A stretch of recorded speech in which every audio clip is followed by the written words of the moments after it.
game goes. But now we get to move on to a game of the week, a candidate for a game of the week. It might not be for this show, but it's definitely number two. And that is going to be Colts at Chiefs. A massive game for both teams. In this one, the Chiefs are 3.5 point home favorites, and the over/under is pretty high at 50.5. Like I said, it's so huge for both of these teams for different reasons. The Chiefs, they really need a win. They can only really afford two more losses on the season. Now, this is one of the two games I think they could lose, and I would kind of be okay with that, because I'd say, all right, this was one the toughest one. As long as they win the easier ones, they should be good. And then for the Colts, they have the Texans and the Jaguars creeping up in the division, and they could very easily have a poor finish to the season, which it doesn't look like that's going to happen. But Daniel Jones has had some shaky moments, and we just don't know if the formula can hold up, but it seems very dependent on Jonathan Taylor. So massive game for both teams. And I think in this one, the Chiefs will find a way to score 20 points at least. I think Mahomes, even though he's going to be without Xavier, he's without Xavier Worthy, I'm pretty sure. And I don't think that's going to matter too much, just because of the way this offense has been operating the past 3 seasons. And I think they have enough deep threats in the depth position. So I think the offense is going to be good for the Chiefs, even though they struggle to run the ball. I am not too concerned, just because they've been able to win games, at least in the past, and finish them out without doing that. This year, they're not winning the one-score games. I think at this point, when the pressure starts building later in the season, they're going to start winning more of these games that are panning out like this. The Colts, however, I will mention, they do have Lou Anarumo, and when he was with Cincinnati, that defense played very, very well against this Chiefs team. And that's going to be a very interesting coaching matchup to watch between him and Andy Reid. So I am definitely going to be eyeing that up to see how does the Colts defense look. Can they force some turnovers? And the last time and only time Daniel Jones ever played the Chiefs, it was a 20-17 loss. That's the only sample. It was in 2021, so it doesn't really seem all that relevant, right? Completely different Giants team. That Chiefs team was very offensive heavy. They're very different now. Now, the key to this one, I would say, is the Chiefs are home. The Colts are 4-1 against the spread at home, but they are 2-2 against the spread when they're on the road. And the Chiefs, the home field advantage that they have, like I said, I think it's going to be one of the contributing factors to why they pull off the win. In this case, I do think it'll be close. I think they will do just enough to stop Jonathan Taylor from taking over this game, and they'll win 24-23. Dan, what is your prediction for this top 10 altering matchup we have here? I think the Chiefs are going to come out playing defense like they did against the Eagles in the Super Bowl. They're going to try their best to absolutely contain the run, make that the main priority, trust, and make Daniel Jones be the reason why they win the game, trusting his weapons on the outside. I'm expecting Spagnuolo to probably send a couple blitzes to kind of pressure him and get him into his pumpkin face looking state. Absolutely throw him off his game, and just basically make his own mistakes, make him go crazy, make him go off, make him question whether or not he's actually like the guy that's supposed to be there. But surprisingly, I will say I will have the trust in him to be able to get them out, to be able to get them in a situation where they can make it work, that they could do something. And I'm going to still go Colts 23-20. 23-20. So 4 less points than what I projected, but still sort of within that 20-point expectation. But I will say for sure, if they come out and the Colts absolutely mollywop them, like the Chiefs, I don't care who they win or where they win or where they. It's like that's it for them. Like it's it in my book. Joey, what is your prediction for this game? Yeah, I kind of think what Danny said, the latter of what Danny said, is what the outcome of this game is going to be. I think they're going to have a tough time dealing with Jonathan Taylor, setting the pace, and I think it's just going to be a slow bleed this game. And realistically, the Colts defense is good. I don't think it's going to be close. I got the Colts, I got Taylor going for like 150 this week, 2 touchdowns. It's probably going to be like 31-10. I don't think the Chiefs are going to have a hard time here. I think they're going to have a hard time moving the ball. All right. I do think so as I'm well. definitely going to push back on this because, first of all, I want to pose the question. When was the last time we've actually seen this Chiefs team with Patrick Mahomes in get blown out like that? I don't think I remember that happening since, maybe. The Colts are coming off of a bye, and they got 3 like CB1s on their team, and that's all that the Chiefs have is that all they can do is pass the ball. This is going to be one of the hardest teams to throw the ball on. They got Sauce Gardner, they got Ward out there, Kenny Moore out there. Kenny Moore. I think the key Oh, in yeah, this Kenny Moore. game. I think the key is Daniel Jones. I think Mahomes and the Chiefs have taken on much tougher defenses in the past, and they're still one of the highest ranking offenses in the league this year. I'm not afraid of this Colts defense when it comes to the Chiefs offense. What I'm more concerned about is the Colts in terms of what's going to, create the most possibilities for the outcome of this game. I think it's what happens on the Colts offense. I think that's going to affect the outcome of this game the most. And I think it comes down to what Danny said about how Steichen versed off against this Chiefs team in the Super Bowl. And what did we see happen? We saw them commit to stop the run and force Jalen Hurts to be the one who primarily beat them. So I would expect them to do the same thing in this one that Daniel Jones. I do think they're going to be able to contain, like I said, Jonathan Taylor to a degree because that's a choice. Like, they're a talented enough team to do it. It's just about whether they prioritize that in the game plan, and I think they will. So if Daniel Jones can come out and, pass the ball well, I think he'll be able to, but I'm just not sure it's going to be enough, and it's just going to take, I think, 1 or 2, turnover-worthy plays to kind of spook this offense and team and maybe even just throw the game into the Chiefs' favor. So that's kind of why I think the Chiefs are going to end up winning this one. I do think it'll be close, but I don't see the blowout whatsoever. I mean, I understand your argument, but I just don't see it playing out that way. Add to what I'm saying, the Colts are first in points per game. They're first in total yards. They're third in passing yards. And, their offense, they're third in rushing yards. I mean, I can't see how the Chiefs can contain the Colts offense, especially when they, run. They're going to run the ball heavy, which is what they do, and it's going to open up the passing game, as we know. And I just have a hard time seeing the Chiefs have struggled all year. I mean, and they are winless in these one-score games to begin with. So even if it does come down to that, I don't see them winning. I don't see how they could be favored in this game. I think, the books are being stupid here, and I think you should hammer the Colts at plus 154. Realistically, another thing is like the Colts are coming off a bye. They're going to be fresh. They're going to be ready to go. And on top of that, Sauce Gardner had another 2 extra weeks pretty much to, adapt to this Colts defense. So, that's why I have the edge for the Colts significantly.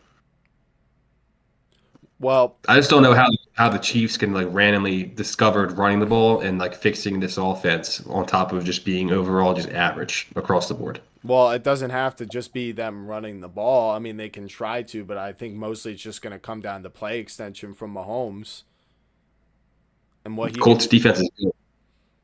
Yeah, he's like I said before, I think he's beaten better than this Colts defense. And if Aaron Rodgers is able to put up 27 and beat this Colts team, I think the Chiefs and Patrick Mahomes are more than capable of doing that. And honestly, this is one of the Colts' toughest matchups of the season so far. They have not played a Chiefs caliber team. I don't think the Chiefs are a tough matchup.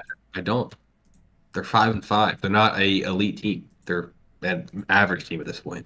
Yeah. Calling them a tough matchup is just kind of. They're not. I know. I think they are not some easy out. It's you're acting like they've lost to bad teams, similarly to what the Bills have done, and I don't think putting them in that category is correct because their losses this year are to the Broncos, the Bills, the Eagles, and then the Jaguars in a very, very flip-flop game that they easily could have won.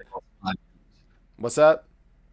You named 4 losses. They lost 5. They're 5-5. Yeah. Who have they beat? Who did the Chiefs beat this year? What's the most impressive win the Chiefs have this year? Is only the Lions. So it is a good win, but it is only that one as well. So this would Thank be you. a game I would circle for the Chiefs that they, if they want to do more than just scrape into the playoffs, they need to win a game like this to prove that we are still Super Bowl contenders, and I think they know that heading into this They game. could And win I this think game. They're still not. I think having more confidence in the Colts off the bye, like I understand it typically helps, but that sort of thing can work against you as well too. I mean, Daniel Jones with the 2 weeks of like him not being in rhythm of what he's been doing, like I'm not sure. I've never seen him on a good team like in this situation where like what does he Well, look like coming off a bye when he's been playing well? It's he's never been stuck in happened. Japan career. That's what my point is exactly. So I'm saying that I'm not sure what that's going to look like, and I think it's going to be okay, but I think it could cost them in this game, and I'm just going to bet Let on me ask that. you this. Let me ask you this. Why are you having so many questions about this 8-2 Colts team and just assuming that these Chiefs are going to come out here and win this game? Like, well, how do you look at this game when you have more questions about the Colts than you do the Chiefs when you look at the records and how So they've played this year? I've only seen this Colts team play football this year. I've seen a majority of this Chiefs team play football for the past 3. So it's not like I'm Yeah, only going to consider this season but sample size. the past doesn't is not relevant to them right now. It really isn't. I think it definitely is. I mean, I think it's why we It's not. call all the players who are not rookies. I think it's why we call them great heading into the season because of Yeah, what that's they an had done in the individual player thing. past. We're talking about teams here. We're talking about teams. You This is you a are team sport. you are correct, but the Chiefs are one of those teams that have been largely the same roster. I mean, they have like 2 different defensive players over the past 3 seasons. This offensive line is largely the same, if not it's better. Now they improved it, So wouldn't and you then Mahomes think? has been Wouldn't you adding think weapons. like this? So wouldn't you think a team like this, who's been like around for so long, one starts to like regress, and like we're seeing the regression happen? I guess it's Yeah, like in real time. what makes yeah, like what is making you think? I guess that it's like right, mind you, I had them high too, but it's like I expect them to lose, and then the Chiefs are out of my top 10 like by a mile, and it's like I guess what's making you think mid-season after all everything that's transpired, it's just like this week they're gonna turn it around. It just feels like blind hope at this point, what it feels like. I don't really think it's blind hope. And to answer the question about regression, I believe the regression year was last year. I think that's when they like truly hit their low of regression because they overperformed and it kind of hid their flaws. I think it kind of got exposed to them in the Super Bowl and kind of how like they were barely winning the games. Like it's not like they didn't know about that. And I think they, like I said, with the offensive line, that was a real key thing that this Chiefs team have relied on. I think Josh Simmons, he was banged up at one point, but having him on this team at the value they got him at was just exactly what they needed. And then as far as the weapons go, I'm really disappointed they didn't do something at running back. I think that would have been the smart thing to do would be to trade for a Brees Hall or cough up the 3rd round pick. I think he's totally worth it, but other than the running back position, I think at wide receiver, Rashee Rice is definitely enough as your one, and then the depth they Only have half. behind him is not great, but Track. it is deep. They're deep at wide receiver and tight end when it So comes to like startable When guys. you want to know what this is being just a a genuine receiver looks I'm like? always Look at the Colts.